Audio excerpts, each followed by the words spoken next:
Ladies and gentlemen, let me tell you something. The world don't move the way you think it does. A lot of times people think what they see on TV, the headlines, the breaking news, that's the whole story. But behind those flashing cameras, behind those fancy podiums, behind those staged smiles, there are conversations happening that shake the very ground we walk on. And one of those conversations, one of those moments that folks barely caught wind of, just went down between Donald Trump and India's External Affairs Minister, S. Jaishankar.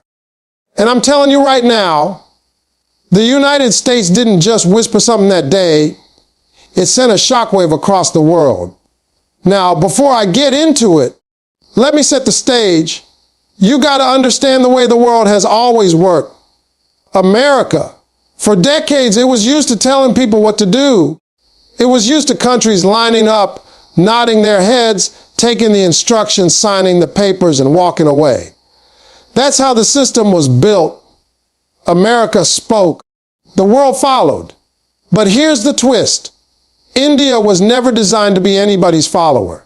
This is a civilization thousands of years old, with its own rhythm, its own destiny. And when you put a man like Jaishankar at the front line, who don't blink, who don't bow, who don't flinch when the pressure rises, that balance of power, it starts shifting real fast. So here comes Trump, the man who never plays by the rule book, the man who talks straight whether you love him or hate him.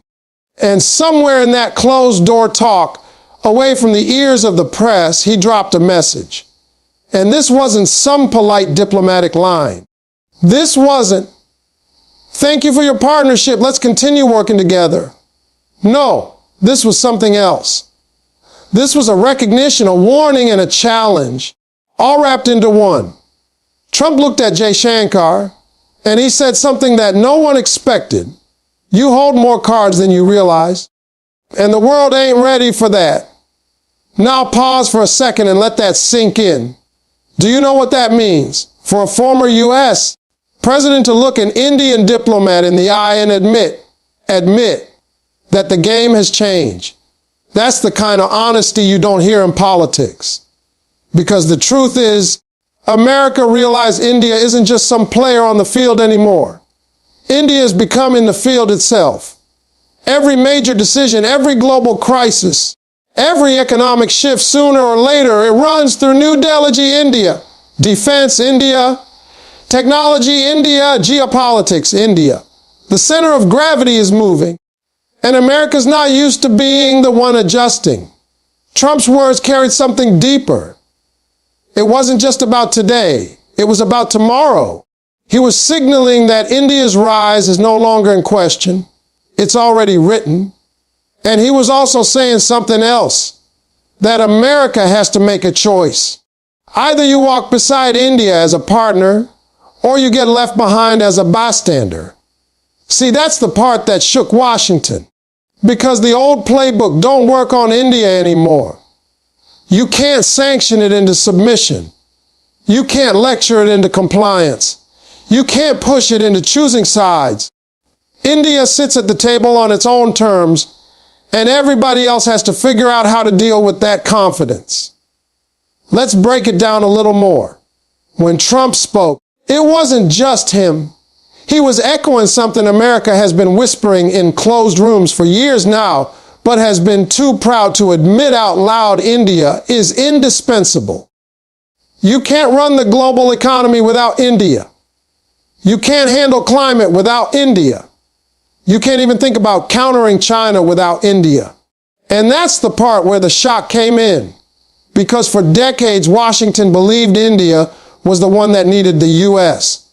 But today, it's flipped. It's America that needs India.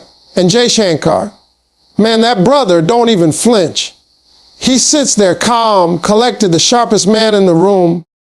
He knows exactly what Trump is saying, and he knows the weight of those words. But he ain't about to jump up and cheer. He ain't about to act surprised. Because India has been preparing for this moment for years. See, power isn't something you beg for. Power is something you build in silence, brick by brick, while the rest of the world underestimates you. That's what India did. And when the moment came, when even America had to look and say, we need you, India was ready. Now here's where it gets real deep.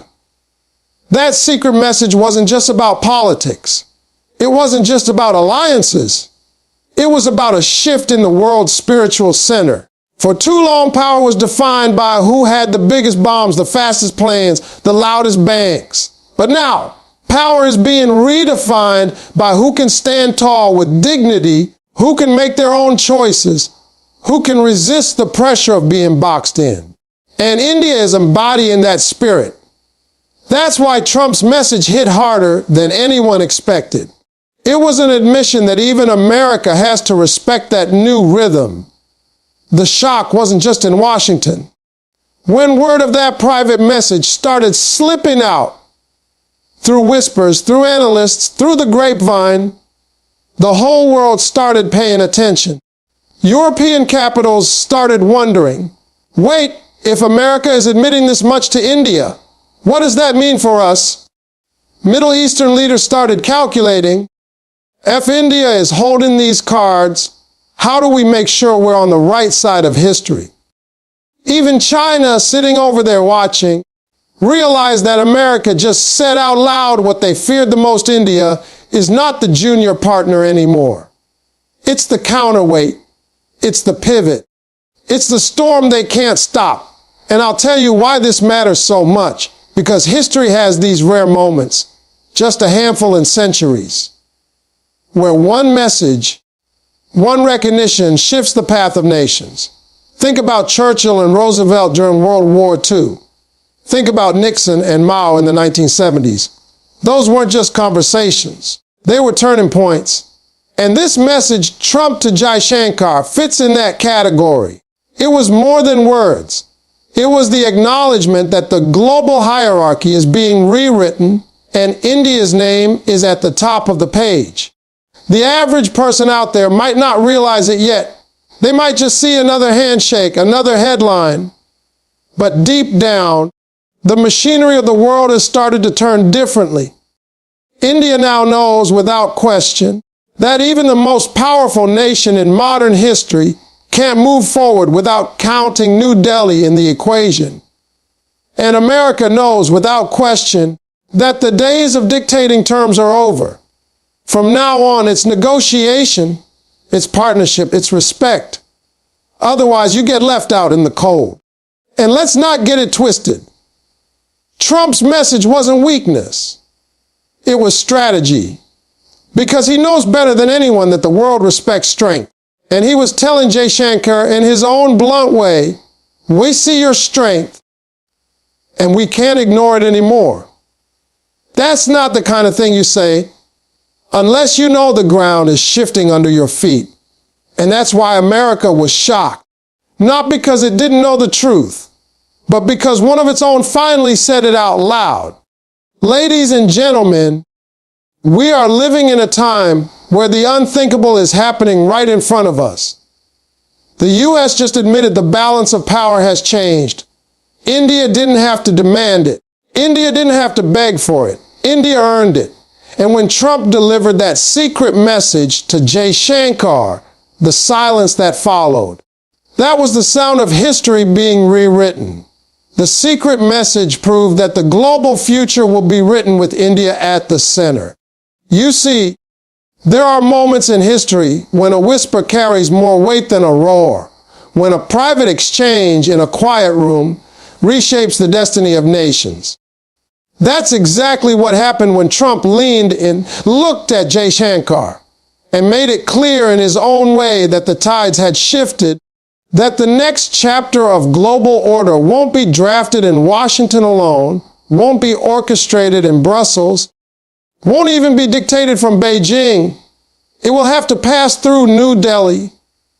That acknowledgement didn't just rattle the United States. It sent ripples through every corridor of power across the globe. Because once America says it out loud, once it concedes even privately, everybody else is forced to reckon with it. India at the center of the global future means something far more than just influence. It means rebalancing centuries of assumptions. For too long, the world was split between East and West, between colonizers and colonized, between those who wrote the rules and those who were made to follow them. But India has rewritten its own story. From a nation that was once seen as struggling to feed itself, to a nation that is now exporting grain, leading in space technology, producing world-class medicine, and developing weapons that even America studies with wide eyes. That arc of transformation is not just economic progress, it's civilizational resurgence. And Trump, in his blunt, unfiltered style, cut right through the diplomatic performance and told Jay Shankar the truth. The world knows it. America knows it. And soon everybody will have to admit it. India is at the center now. Now, what does that really mean? Let's break it down. For decades, global trade was routed through American and European systems. The dollar was untouchable. Decisions at the IMF or World Bank were shaped by Western powers. But today, India stands as one of the largest economies in the world, with one of the fastest growth rates. Global CEOs line up in Delhi because they know the future consumer base, the future innovation hubs, the future investment opportunities aren't in declining markets, they're in India. When Trump sent that secret message, he wasn't just acknowledging India's political clout, he was admitting that the financial heart of the world is beginning to beat to an Indian rhythm. But it's not just economics. Look at security. America has always positioned itself as the defender of global order. It built alliances like NATO. It stationed troops across continents. It projected its military power through aircraft carriers and bases. Yet the reality on the ground is shifting. The biggest challenge the U.S. faces today is not in Europe, but in Asia. And in Asia, you cannot move a single chess piece without bumping into India's influence. The Himalayas are guarded by Indian soldiers. The Indian Ocean is secured by Indian naval power. Space above is monitored by Indian satellites. The new weapons systems, hypersonics, missiles, and indigenous jets, these are not just for defense. They're a signal to the world India won't be sidelined. When Trump admitted that India is central, it was also an acknowledgement that even America's military strategy is incomplete without India at the core. And let's not overlook technology. Who leads the digital revolution tomorrow? It's not going to be decided by Silicon Valley alone anymore. It's being shaped in Bengaluru, Hyderabad, and Mumbai. India is producing not just coders, but architects of entire digital ecosystems. Artificial intelligence, quantum computing, space tech. India is moving from catching up to setting the pace. And when Trump told Jay Shankar that message, he was recognizing something critical. Whoever leads in technology will lead the future world order. And that leadership is now being contested, not monopolized. India is no longer simply a marketplace for Western products. It's the factory of innovation, the brainpower of the future. But here's where the message cut even deeper. It wasn't just about economy, defense, or technology. It was about ideology. The Western world has long defined what democracy should look like, what freedom should feel like, what governance should be. But India has been quietly demonstrating that there is another model, another path, one that blends tradition and modernity, one that respects faith and progress, one that shows you can be deeply rooted in your culture and still be at the cutting edge of global leadership. That ideological confidence is what unnerves America the most. Because if India sits at the center, then the narrative shifts too. No longer is the Western definition of power the only definition. The future can be written in a new language, one that carries Indian fingerprints. The shock in Washington came from that realization. Imagine being the nation that for decades was used to dictating terms, and suddenly recognizing you can't draft the next chapter without India holding the pen. That is a seismic change. And it's not just Washington. Look at Europe. They used to view India as a distant partner, a market, maybe even a junior ally. Now they're realizing that when they plan their energy policies, when they think about supply chains, when they consider the balance of power with China, they can't move without India in the equation. Look at the Middle East. Countries that once sold oil to India now seek India's investment, India's labor, India's technology. They're recognizing that India is not just a customer, it's becoming a partner in defining the region's stability. Look at Africa. India's outreach, investments, and partnerships are redefining ties that were once dominated by Europe and China. Everywhere you look, India is not knocking on the door anymore. It's sitting at the head of the table. Trump's secret message was explosive precisely because he said what everybody else was whispering but afraid to voice.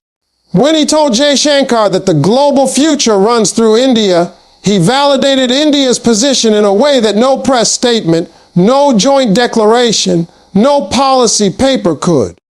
It was raw acknowledgement, and sometimes that matters more than the formal documents, because it reveals the true thinking behind the scenes. It tells you what leaders really believe when the cameras are off. And what they believe now is that India is indispensable. The beauty of it is that India didn't force this moment by aggression. It didn't invade anyone. It didn't colonize. It didn't pressure weaker nations. It simply rose by its own merit. Through democracy, through innovation, through resilience, through dignity. And that's what makes its central role so undeniable. This isn't manufactured dominance, this is earned leadership. That's why the world respects it, even when it struggles to adjust to it. You got to understand something else here. Being at the center means carrying weight. It means the world looks to you not just for advantage, but for guidance. And India is stepping into that responsibility. Whether it's climate change negotiations, peace talks, trade routes, or vaccine diplomacy, India is no longer just reacting to agendas set elsewhere. It is shaping the agenda. And that's exactly what Trump was admitting in that secret moment. He was saying, we can't set the agenda anymore without you. You're part of the script now. And think about Jaishankar's role in all of this. A man who represents India with such sharp clarity, who can sit across the table from the most powerful leaders and never flinch. When Trump gave that message, Jaishankar didn't need to gloat. He didn't need to thump the table. He simply understood it for what it was, confirmation of what India has known all along. That the time has come when the world must recognize India not as an option, but as the center. The reaction in Washington, in Brussels, in Beijing, in every capital that caught wind of that message was the same shock mixed with respect. Shock because they weren't ready to hear the truth so bluntly. Respect because they knew it was the truth. And the truth, no matter how much you resist it, always wins. When historians look back on this era, they won't just remember the speeches, the policies, the summits. They'll remember the moments where power was acknowledged, where new realities were admitted. And Trump's message to Jaishankar will be one of those markers. The day the U.S. admitted, however quietly, that the global future will be written with India at the center.